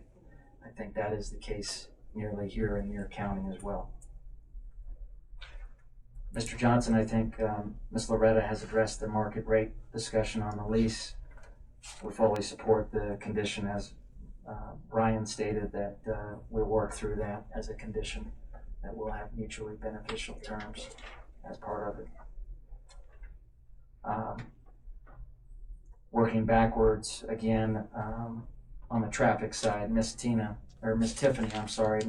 traffic control. To reiterate, approximately 58 buses in the morning and in the evening. Work schedules are to be determined by the general contractor, but our understanding is that work on the project site should begin as early as 6 a.m. Most of those workers will begin having breakfast around 4 a.m. and they'll board the buses shortly thereafter, somewhere between 5 o'clock, 4:45, and 5 o'clock, and staggered starts. So When the roads are open on Interstate 80, we do have a traffic plan in terms of the shuttling of personnel to the project site. The road closure, Ms. Tiffany, is definitely a challenge, I think, for the community. I personally have been stuck on Interstate 80 about 6 times, road closures. I understand that parking takes place in the park itself. We talked to the head of EMS about this challenge. He expressed concern about being able to keep roads cleared and how we would do that together with the county and with EMS and the state. And then there are definite challenges to that. We would be agreeable to setting forth some conditions on the maintenance of those roads, including the clearing of snow and ice and debris to make sure that the roads are cleared as much as we possibly can. I know truck driver, my dad was a truck driver. They find that they're going to get their head down and get their bed down, and they want to hit the road as soon as those roads open up. So they put those trucks wherever they can. They'll stack them. And we're going to do everything we can to work with YDOT and local county to make sure that we keep the roads clear. We have controlled gated access where they're not going to back up on our roads on the county land as well. So as a condition, we would agree to addressing the maintenance of the road that is shared as well. There's a lot to unpack, and I apologize. Ms. Rossi had some questions regarding children and singles. This is for a workforce that is dedicated for single workers, women and men. No families will reside on campus at the Workforce Hub. Only authorized guests and visitors. This is a place of work. I often say it's an extension of the workplace. The general contractor that will be building the data center for Prometheus will work long days, 12 hours, and the Workforce Hub is an extension of that workplace. Many of the skilled workers are going to come to the area because of great income and great pay and great compensation. I would share with you that they're not going to put those jobs at risk for making mistakes in the community. I'm not going to say that it's not going to go without incident, but in a managed, safe, accountable Workforce Hub, you have fewer incidents, no doubt, as opposed to the opposite. The 2 buildings and businesses downtown, Ms. Rossi, what I have found in the communities that we have served, I'll give you some examples in Texas. There's a famous ranch called the Perini Ranch, and many of you may know it, but it's a cattle ranch, and they're famous for their steak. And we have, and the 4 Sixes, if you've ever watched the show Yellowstone, the 4 Sixes Ranch, we partnered with both of those ranches to bring in their beef and serve that on occasion to the workers. I would contest whether it's Miss Rossi or other retail or businesses that have local fare. The ice cream shop over at the coffee place, the best milkshake I think I've ever had. I'd love to serve their ice cream at the Workforce Hub. Those are the opportunities that we look for in the community. And whoever that entrepreneur is, he's doing a great job because the raspberry milkshakes are the best. But so Ms. Rossi, we would want to work with you if there's opportunities to get your products somehow in the hands of our guests. Let's see if I can go down this list here. Does Target have the financial backing? Appreciate the question. We are a publicly held company, which from a governance perspective requires us from the SEC to manage the business with great fiduciary duty. As an officer of the company myself, I take that duty with 100% intent and sincerity. I will tell you that our balance sheet is pristine. We have the ample capital. We have 0 net debt at this point. And we continue to grow the business. So from a financial perspective, we are very strong. I encourage anyone in the room or anyone listening that would like to understand more about the financial strength of the company, please feel free. All of that information is public. Will this facility roll into an ICE facility or detention center? So for the record, those are not detention centers. I'm proud of the work that we've done on the humanitarian front for the U.S. government. It's survived 4 presidential cycles, including 2 Democratic cycles and 2 Republican cycles. The South Texas Family Residential Center is exactly that. We were called upon to help vulnerable families, women and children only. Under the Obama administration at that time, when vulnerable women and children were seeking asylum into the United States, we were asked to build housing for that population of vulnerable people. And I'll be honest with you, I've been with the company a long time. I backed away from the table and said, that's not what we do. I said, but you can build housing faster and better quality and serve better food than anybody in the country. Can you help us? And we did. And there's a third party that manages that. And so we're proud of the work that we've done from a humanitarian effort. And I think anybody, left, right, center, libertarian, doesn't matter, will help vulnerable people in need. And that's what we did. That's what we've done. And we've done it time and time again. As a condition, Counselor, you can help me here, but as a condition, if it makes people feel more comfortable, there will be no transition to quote-unquote detention centers or prisons. We don't build detention centers or prisons, and we would not convert a workforce housing facility into a detention center in this county, period. Where are the employees going to come from? I think I addressed that. Traffic. Why isn't this facility being built out by the data center? I'll speak to this, and if Mr. Thornock would like to, he can opine as well. But the critical infrastructure, the water, sewer, and power, is critical to the site selection. We were not a part of that process in those discussions. The county and Prometheus had those discussions in terms of what site would be best fit for this type of workforce hub. It does have city water. I didn't share, but we will be buying water from the city. We estimate that spend is in the millions in terms of how much water we're buying from the city. On impact fees, every rural town and community that we've operated in, we've actually helped with infrastructure, just like we're going to do here. We're going to spend more than $1 million on the city's sewer system to make critical repairs and upgrade that system. And we'll do whatever it takes to make sure that the taxpayers don't hold that back. We've always contended that we are self-sustained in that regard. So the answer to the question is the workforce hub is proposed being built on this location, not at the site for lots of reasons, including critical infrastructure.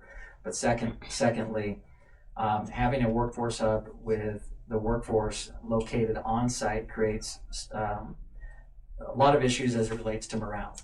Just like all of us, we have an opportunity to have a commute home and drive back to our homes at night. I can't imagine if I slept in my office every night, or just from a morale perspective, I will tell you we have a lot of data to support this. We've always cited the workforce hubs within 20-minute commute time to the project site from a morale, productivity, and safety perspective to keep them off-site. They are normal working people like us that deserve to have a separation between their workplace and home, and that is one of the big drivers that was decided. Target does not have an exemption from industrial siting. I'm going to defer to Ryan for that. I'll come back to that. Is this project going to be laid out 8 to 10 years? All projects, I think Mr. Stewart, as you know, can slide to the right for a variety of factors. Our plan right now is to support the data center build over approximately a 5-year duration, subject to any changes. So that's the plan as it stands today. Reclamation of facilities, are you going to abandon? Well, first and foremost, the investment, the capital investment that the company is making in the workforce hub is our capital investment, and the modular buildings that you see, over 3,000 beds, will be taken, and they'll be maintained, they'll be cleaned regularly, and they will be dismantled, and they will be removed from the site and we will have stabilization of the soil and reclamation of the site, subject to any improvements that you would like to be left behind, to be negotiated as part of the lease. Okay. What kind of impact fees will be associated with a conditional use permit? I think this is something that should be discussed. Ms. Loretta and Ryan and commissioners, what I would share there is our aim is to have no impact. If there are infrastructure requirements by Rocky Mountain Power for upgrades, we bear the burden of upgrades and the costs associated with that, and or our tenant, not the taxpayer. The rates set forth by Rocky Mountain Power are according to Rocky Mountain Powers and the state's regulatory commission, not us. But we want no impact on the community as it relates to the infrastructure. Next question is gender being considered. I think I've answered that. I think that's everything. Ryan, would you like to address the industrial siting?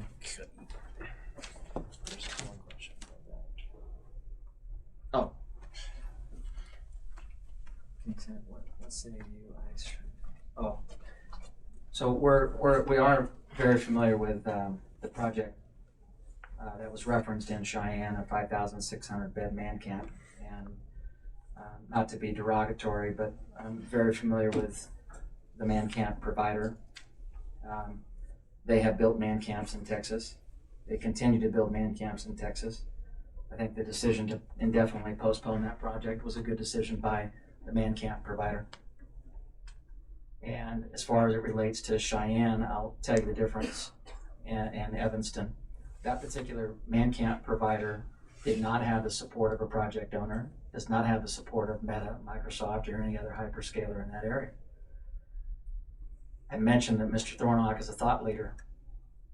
Those projects in Cheyenne are suffering from a lack of housing for the workforce because they did not get in front of it, unlike Mr. Thornock, who was saying, I know it's going to impact the community. I need to have a managed workforce infrastructure plan. And so he started that process more than a year ago. Those folks in Cheyenne, unfortunately, did not start that process. There are many projects in the Cheyenne area outside of data center development, including some Department of Defense projects that are proposed that will cause a massive influx of temporary workers in that area. I can't speak to Cheyenne and that county and how they want to address their workforce infrastructure, but I will tell you, I think the decision that was going to be on private land on a speculative man camp was the right decision to postpone. This is a very different situation in that we have a thought leader in Prometheus that's saying, I'm going to solve this critical issue for the community and the county. Ryan, you address the industrial siting question? Yeah, sure. So on industrial siting, I think our position is it's not an industrial project that would be required to go through that board. We're going through this process. I would assume that had it belonged to the Industrial Siting Council and not before P&Z and the county commissioners, we would not have been able to proceed with the application and go through the process. Just want to hit on some of the potential conditions for the permit. Talked about the lease being the finalizing the lease to be a condition. We're happy to entertain that.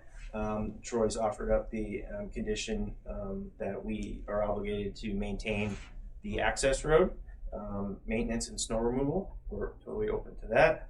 We're happy to entertain a condition of the permit that there will be no use for any type of detention center or anything like that at that property.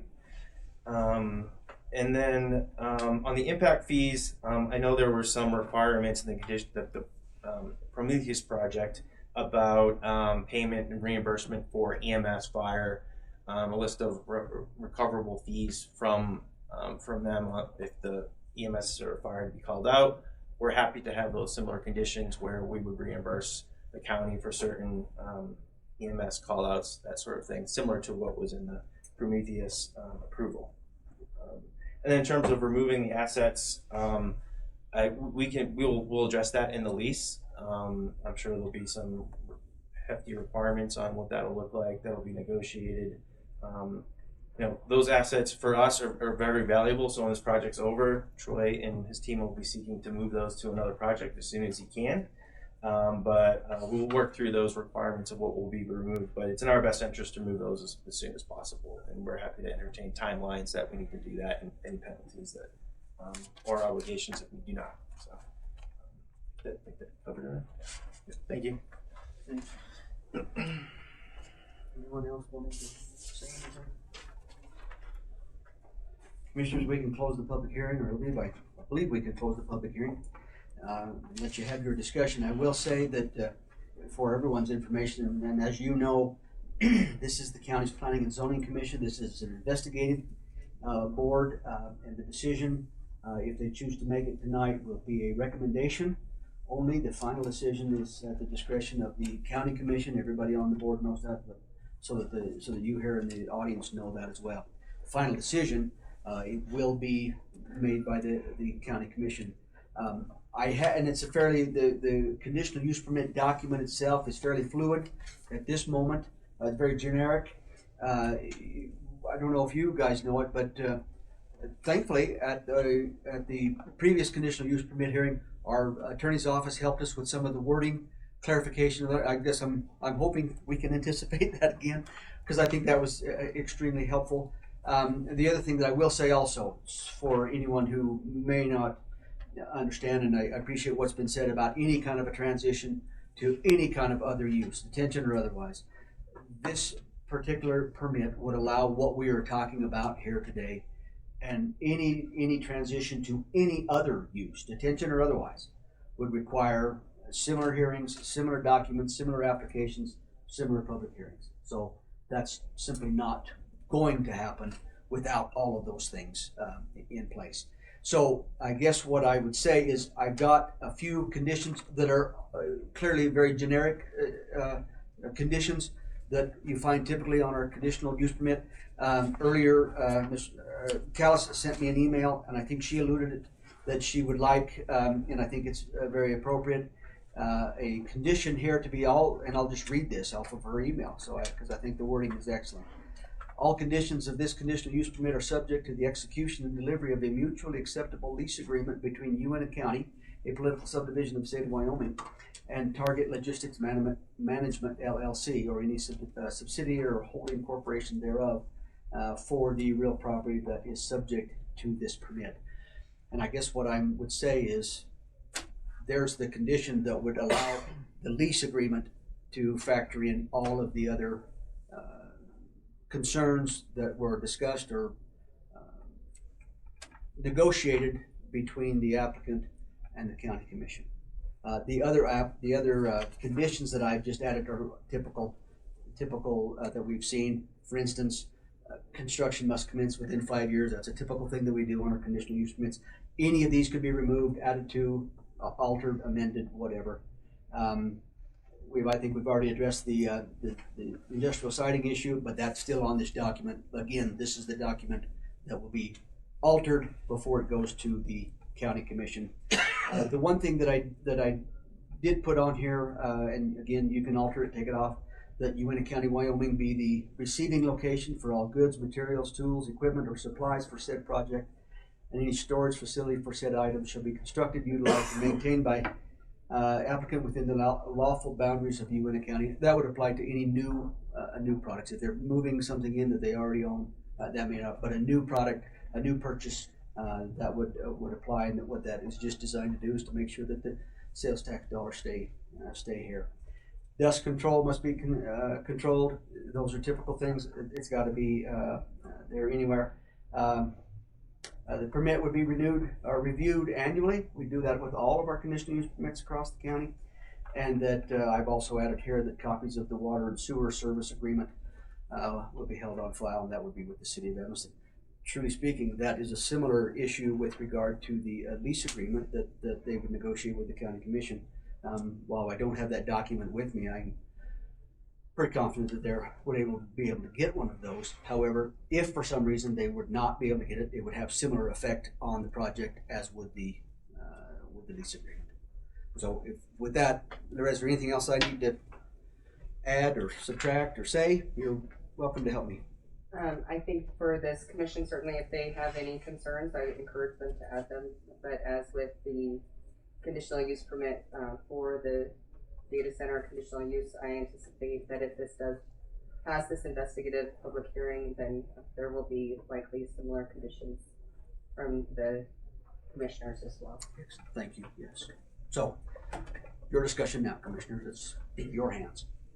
So what does the DEQ have? Are they involved in this process?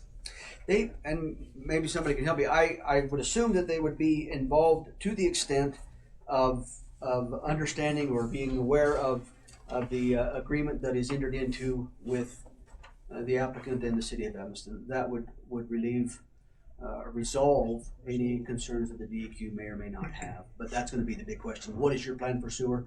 If it's the city of Evanston, the issue is resolved. Looking at this, it almost looks like a major subdivision rather than a minor subdivision. It does have that with the scope of it. Sure, it does have that that look to it. And one could ask, why didn't we do a subdivision? And the short answer to that is this is a temporary use. If we institute a subdivision, a zoning change, for instance, then we have to go through the process of either complying with that subdivision or that zoning designation moving forward, or going through the process of a vacation or a rezoning or something like that. Whereas this gives the county, you and the county commission, the opportunity to address the issue, to set some conditions on the use, whether you like it or not, and set the parameters by which they can operate. And then when the project is done, it is removed, and the project and the land itself stays at the base zoning, if you will, and the prior zoning and the prior use, and then the opportunities are whatever they are moving forward, and without having to go through some of the mechanics of removing what we might do if we were to consider a subdivision. Well, the only reason I say that is because the scope of it is why I brought up DEQ, to make sure that everything that's being done is valid. Not the Hades. Yeah, absolutely. Valid concern. And again, that there has been, I will tell you that there has been a couple of locations in the sewer lines close by for the city of Evanston that will need some mitigation. They're a little small. The capacity that the city has as far as wastewater and water treatment are both more than adequate.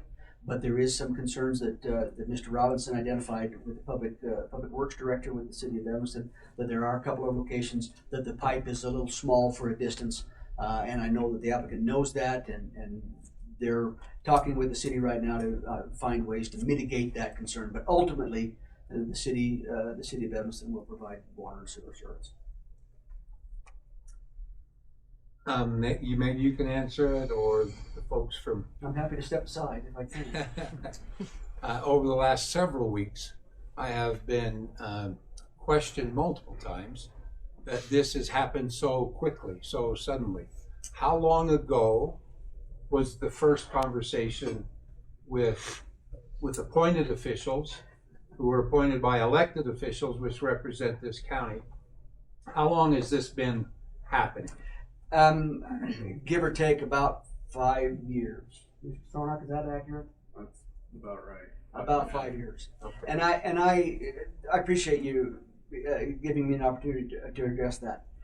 There's only so much that we can do. I can tell you that anything, whether it's a subdivision or conditional use permit, everything that we do is done out in the open. Whether somebody realizes that or not, or even believes it or not, I don't know how to mitigate that concern or resolve that concern. But I can tell you that when we get an application of any kind in the county's planning office, it is advertised in the newspaper.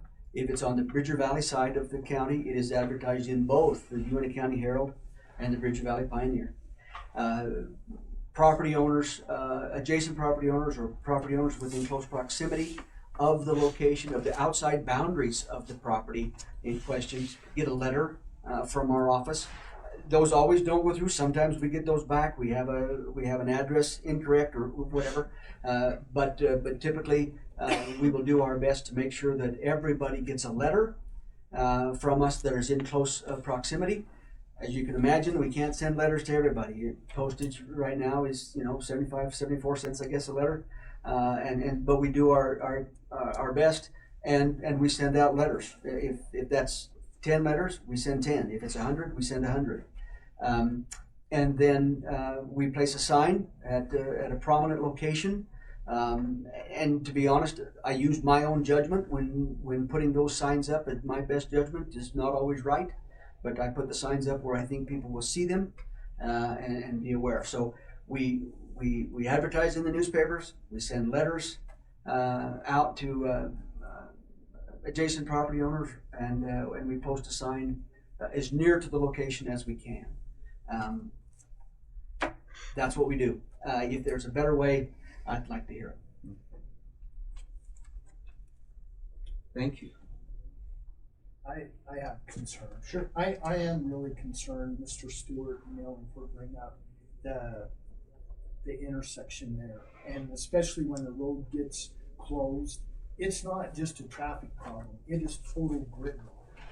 Nothing's moving anywhere, and so that's going to add a lot more traffic to that, and concerned about that much more traffic coming in and out of the state park, really, and the people that are using the state park. You bet. I'll defer to some want to address that issue. Valid concern. I'll sit right here. Can I sit by you? Sure. Thank you, Mr. Matthews. So for the amount of traffic that will come in and out of that shared road that we would offer to maintain, as we think about the timing of the traffic flow, right, out of that site, we anticipate that shuttling will begin in the early morning hours. I think for the purposes of the park, the state park, we did, by the way, contact the state parks division to get a better understanding of their concerns. And we were unable to get a return phone call. We will continue to collaborate and engage with the state park to ensure that we have a full understanding. However, the first shuttling will begin early in the morning, and it'll be limited to the bus traffic. We will have vehicular traffic, no doubt, right? If there are locals that work at the workforce hub, they will travel to work, to and from, daily. The second tranche of shuttling will occur at the end of the day. That hopefully, and I say hopefully, as we think about the timing of that, somewhere between 5 and 7 p.m. in the evening by the time all the shuttling is done. So that would be an impact time, right? As you think about seasonality for the state park, we do understand, Ms. Tiffany's right, there's almost 500,000 visitors that travel to the state park, primarily during the seasonal months. I do think it's going to require some coordination, definitely with EMS, with the county, with the state. How do we keep the roads clear? I've seen them. It's a bottleneck. I'm not suggesting that we have answers tonight, Mr. Matthews, but I think that a study would need to be conducted to better understand what that looks like during those closure times and what are the mitigating factors. We've looked at different ingress and egress. There's some challenges from a topography perspective. There's a creek bed there alongside the frontage road. And I just think that likely we would have to look at doing a traffic study to better understand how we can mitigate during these closure times. And we're open to that. We certainly want to be able to have access in and out, and we want to reduce the impact on the state park and the local residents. But as you know, I think Ms. Tiffany said, Utah doesn't close the road. And so you're well aware of it, Mr. Matthews, and I just, I think that more work probably needs to be done on that as a condition to better understand it. I will tell you, we're more than willing to work with the county and the state and the city and doing our part to help keep roads clear and keep people safe. It's not so much keeping the roads clear as the interstate open. We got snow plows and all of that, but when it closes I-80, it just jams that part of town up really bad. And usually a typical year is about 5 or 6 tons a year for multiple days. So I'm just really worried about how you're going to mitigate that. And then just one entrance in and out, that's never good. Well, we have around the campus itself, we have a full ring road around the campus for emergency vehicles to access any part of the campus. And certainly we can look at, if there are ways, we can look at emergency access roads in addition to the primary ingress and egress, Mr. Matthews. So I don't know if I want to set forth as a condition, but as a follow-up to this meeting, certainly look at how we can engineer emergency access roads in addition to the primary ingress and egress. Thank you. Mr. Gareth, there was a question on DEQ. Yeah. Mr. Cavallo, do you feel satisfied with the answer? I have my engineer here that could certainly speak to the DEQ side and all of the requirements around life safety, fire safety. And well, that was all mine, is just to be sure that we had the proper stops in place to make sure that it works right. And I don't know whether the DEQ needs to involve or not, but if you do a major subdivision, they're involved. They will be. And so we just want to be sure that whatever is necessary is in place to make it work right. In any jurisdiction that we would operate with the state environmental commission. Thank you, Chairman. I have a question also for you. Yes, sir. Something that I don't think you've talked about is the families that are going to come in here. The schools. Have you talked to the schools about any influx with families coming in? Or are you not going to have families? So the workforce composition, Mr. Barker, is primarily single adults, female or male. That doesn't not to say that there won't be families that want to move to this area permanently, but they will be looking for permanent housing, single family homes, multifamily homes, traditional housing stock. Now they may have a mother, for example, that decides to work on the data center, and she lives in the workforce hub for a period of 6 months or more, and she says to her family, it's time to relocate to Evanston. They wouldn't relocate to the workforce hub. That person would find housing stock in the immediate area. I don't anticipate, we've had a lot of experience with industrial projects, power generation, data center builds, and those large industrial projects are, the composition of the workforce is largely single. I would be misleading you if I told you it was families. There is a small percentage that if the project is long enough, they will permanently relocate to the area and they will bring their families with them, but they would find alternative housing, more permanent housing. I got a few questions. One, what kind of fence are you gonna have around the whole place? How tall is it gonna be? What's it gonna look like? Two, how do you keep track of people? You got a gate going in, you got a gate coming out. How are you gonna keep track of who's on campus, who's not?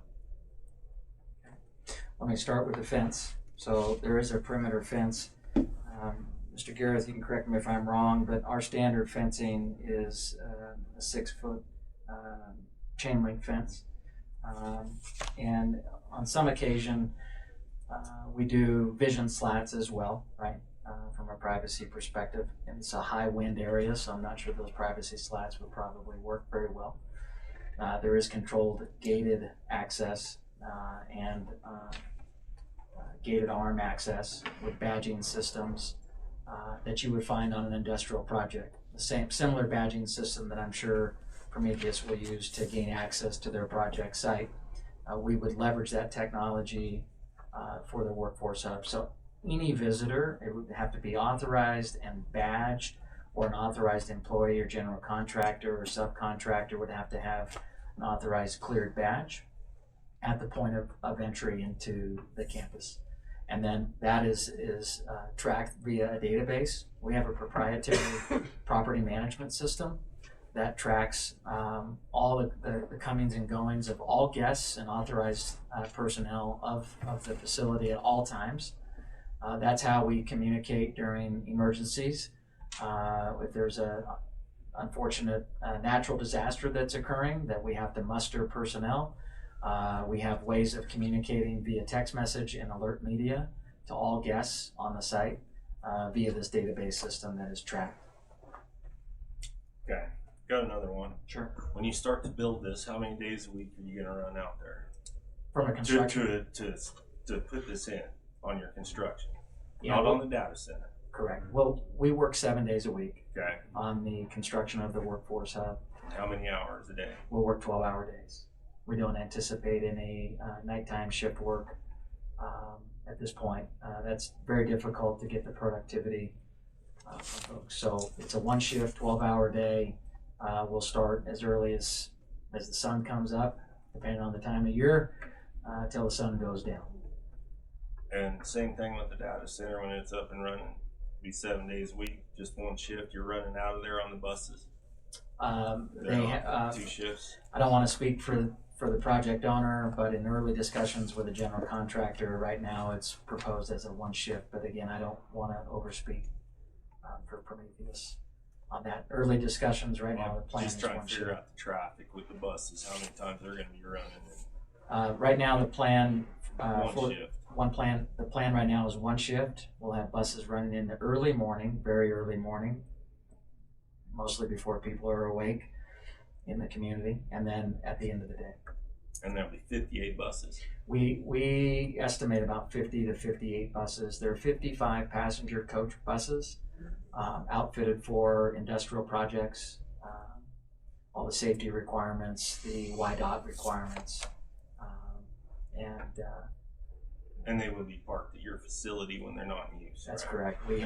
We'll have parking stalls. We have a transportation plan for the workforce hub, including the movement of the buses, not just parking areas, but where we actually aggregate personnel and load them onto the buses as well. Will you be doing any maintenance on your property? We will Or not will be. that be farmed out? We will not be doing maintenance. We will not have a quote unquote bus barn to perform maintenance on the workforce hub. No, sir. We self-perform all of the maintenance of the workforce hub with our personnel, all of the HVAC, the maintaining of the modular assets, the grounds, vector control, snow removal, all aspects of facilities maintenance. Okay. About all I got right now. You guys got anything else?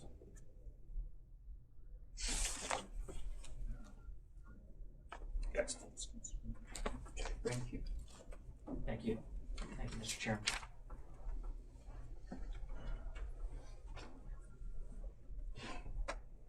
It's up to you. It's your pleasure. We got a lot to unpack. We got a lot to unpack. With stipulations. I think I got most of them written down. Do you? Okay. Fortunately, there's a couple of umbrellas that cover several, so. Yeah.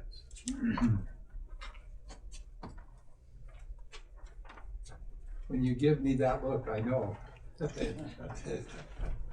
Golden tonguelets. I move that we approve CUP 26-02 with the conditions that are stipulated and that Kent has read.